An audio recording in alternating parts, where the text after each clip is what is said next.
कुछ दिन पहले मैंने पाठशाला में आपको बताया था कि कमलनाथ ने छिंदवाड़ा में बाबा बागेश्वर की एक शानदार कथा करवाई थी। इस कथा से कमलनाथ इतने प्रभावित हुए कि उन्होंने भारत को हिंदू राष्ट्र तक कह दिया था। हालांकि बाद में मुस्लिम वोट बैंक के चक्कर में लगा कि कमलनाथ ने बाबा बागेश्वर से यू टर्न ले लिया, कन्नी काटी। लेकिन कांग्रेस को इस बात की बहुत चिंता हो गई कि कहीं कमलनाथ का हिंदू राष्ट्र वाला बयान उनके पारंपरिक मुस्लिम वोट बैंक में सेंध न लगा दे, नुकसान न कर दे।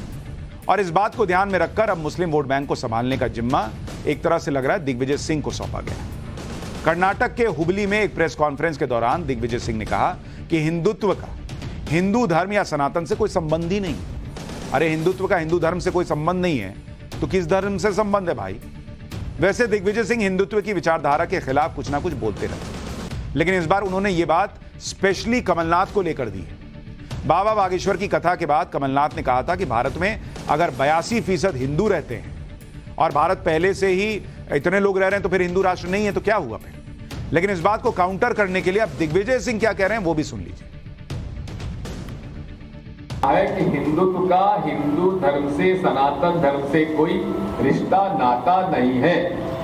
इसलिए ये सॉफ्ट हिंदुत्व, हार्ड हिंदुत्व कुछ नहीं होता है। और मैं तो ये कहता हूं कि जो भी पद पर बैठा हुआ जिसने भारतीय संविधान की शपथ ली है, अगर वो कोई हिंदू राष्ट्र की बात करता है तो उसको पहले संविधान की ली हुई शपथ से इस्तीफा दे देना चाहिए, बाद में ही कोई बात करना चाहिए। बॉस, ये गजब का कंफ्यूजन है। एक बार तय कर लीजिए कि कांग्रेस हिंदू राष्ट्र के समर्थन में है या उसके खिलाफ है। एक तरफ कमलनाथ कह रहे हैं कि भाई 82% हिंदू रहते हैं तो हिंदू राष्ट्र नहीं हुआ तो क्या हुआ। दिग्विजय सिंह उसी हिंदू राष्ट्र की बात करने वालों का विरोध कर रहे हैं। अब ऐसा तो हो नहीं सकता कि दिग्विजय सिंह बाबा बागेश्वर के बारे में जानते ना हो। बाबा बागेश्वर किस तरह अपने मंचों से हिंदू राष्ट्र की मांग करते हैं यह भी दिग्विजय सिंह को अच्छी तरह पता है। मतलब जब हिंदू वोट चाहिए तो बाबा बागेश्वर बढ़िया, लेकिन जैसे ही हिंदू राष्ट्र की बात कर दी तो मुस्लिम वोट की चिंता हो गई। ये क्या बात हुई भाई? आज आपको छिंदवाड़ा में बाबा बागेश्वर का बयान सुनवाता हूं, जिसमें उन्होंने सनातन धर्म और हिंदू राष्ट्र का आह्वान भी किया। लोग हमसे पूछते हैं कि आप जगह जगह जाते, देश में जाते, विदेश में जाते हैं, ये ऐसे दरबार लगाने की क्या जरूरत है? हमने कहा ठटरी के बरे नक कटा। ये भारत में भोले भाले गरीब लोगों को हली उल्लाह के नाम पर जो धर्मांतरण करवाए जा रहे उस पर तो नजर नहीं जाती है। अरे जो कहते सनातन में क्या ताकत होती है, हम पूरे भारत में नहीं दुनिया में कह सकते हैं ताल ठोककर अपने गुरुदेव के प्रसाद से। हमारी दम नहीं है, हमारे पास कोई सिद्धि नहीं है, अपने गुरुदेव की कृपा से हम ये कह सकते हैं सनातन धर्म के संतों को छोड़कर दुनिया के किसी भी मजहब में क्षमता नहीं है बागेश्वर बालाजी के दरबार की शक्तियों का सामना करने। और अब हम सब भारत में रहने वाले लोगों को भारत को विश्व गुरु राम राष्ट्र बनाने के लिए सनातनियों की एकता के लिए एक होना पड़ेगा।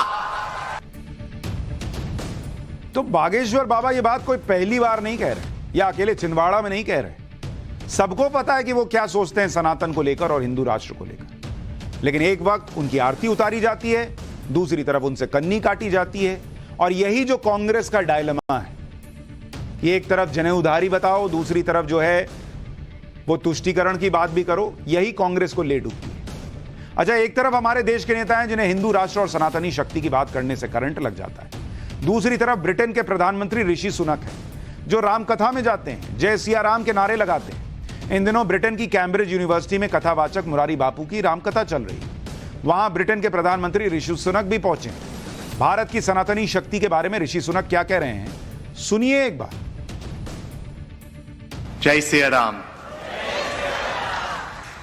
It is truly an honor and a pleasure to be here today at Murari Bapu's Ram Katha at the University of Cambridge on Indian Independence Day.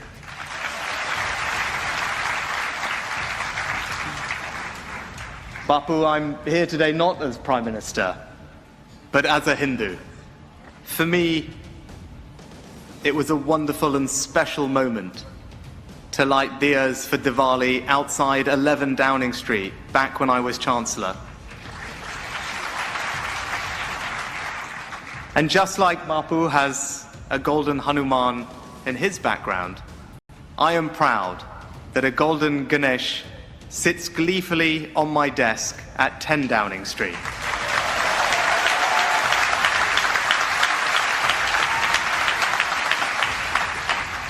It's a constant reminder to me of the importance of listening and reflecting on issues before acting. Now, I am proud to be British, proud to be Hindu. एक तरफ Britain के प्रधानमंत्री हैं, खुद को हिंदू बताने में उन्हें कोई शर्म महसूस नहीं हो रही। कह रहे मैं प्रधानमंत्री नहीं, हिंदू के तौर पर आया हूं। हिंदू होने पर गर्व है। अपने घर के बाहर दिया जलाने पर उन्हें कोई शर्म महसूस नहीं होती। अपने डेस्क पर उन्होंने गणेश जी की मूर्ति रखी है, खुलकर बता रहे हैं।